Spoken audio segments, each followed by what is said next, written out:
ערב טוב ירושלים! ברשות הרבנים, חבריי, צעדנו לכאן מישיבת ממשלה מיוחדת שקיבלנו בה שורה של החלטות לחיזוקה של ירושלים, עיר הבירה, עיר הקודש, העיר שחוברה לה יחדיו. החלטות שמחזקות את העיר העתיקה, את עיר דוד, את העיר המתפתחת. בדרך לכאן שמענו על אירוע קשה עם נפגעים בצפון, ואני רוצה בשמכם לקרוא מכאן לראש הממשלה, מכאן בירושלים, מרחבת הכותל המערבי, שריד בית מקדשנו, ביום ירושלים, במקום שבו הכל מתחיל ובזמן המיוחד הזה.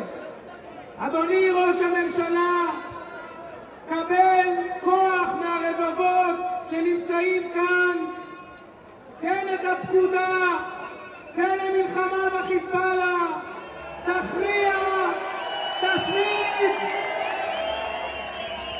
תעביר את רצועת הביטחון מהגליל אל דרום לבנון,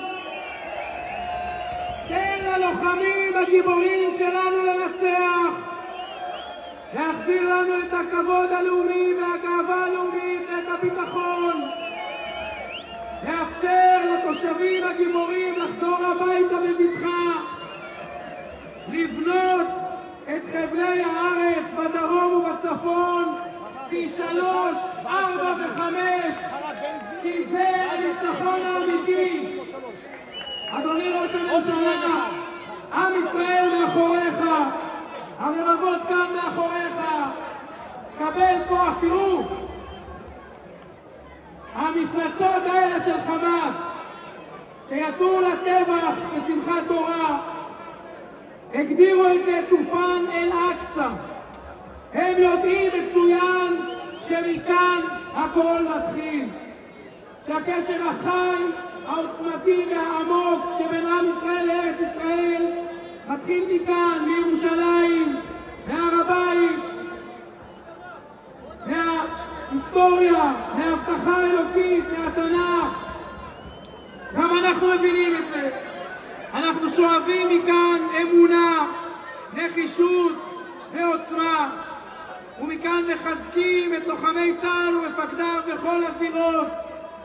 נרדוף אויבינו ונשמידם, ולא נשוב עד כלותם. אתם רוצים ניצחון?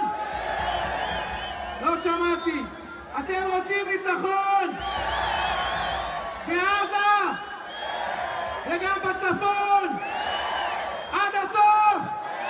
אדוני ראש הממשלה, תשמע את זה ותן את הפקודה לצה"ל. בעזרת השם נעשה וננצח. יום ירושלים שמח.